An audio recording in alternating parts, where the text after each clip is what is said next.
తుంగతుర్తి నియోజకవర్గ పంచాయతీపై జగ్గారెడ్డి సమీక్ష జరిపారు. తుంగతుర్తి ఎమ్మెల్యే మందుల సామెల్తో సమావేశమయ్యారు. ఇద్దరు అన్నదమ్ముల మధ్య భేదాభిప్రాయాలు వచ్చాయని, అందరూ చెప్పినవి రికార్డ్ చేశామన్నారు. అక్కడక్కడ గొడవలు జరిగాయని చెప్పారు. ఏఐసీసీ డైరెక్షన్తో 9 మండలాల్లో అధ్యక్షుల నియామకం జరిగిందని, అందులో 3 మండలాల్లో తేడాలు ఉన్నాయన్నారు. జరుగుతున్న పరిణామాలను చక్కదిద్దుతానని ఏఐసీసీ, పీసీసీకి ఎమ్మెల్యే సామెల్ అప్పీల్ పెట్టుకున్నారని అన్నారు. ఎమ్మెల్యే అప్పీల్ను పీసీసీకి నివేదిస్తానన్నారు జగ్గారెడ్డి. 15వ తేదీ వరకు ఎమ్మెల్యే సమయం అడిగారని, 16వ తేదీ సాయంత్రం రిపోర్టు సబ్మిట్ చేస్తామన్నారు.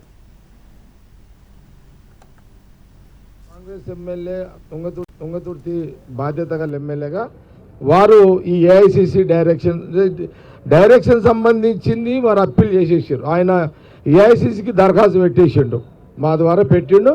అది నీట్గా రాసి మేము ఏఐసీకి పీసీసీకి అది సబ్మిట్ చేసేస్తాం. ఇక తర్వాత అవన్నీ అయిన తర్వాత ప్రెసిడెంట్ గారు, సీఎం గారు అండ్ నటరాజన్ వారు డిసిజన్ తీసుకుని వాళ్ళు చూస్తారు.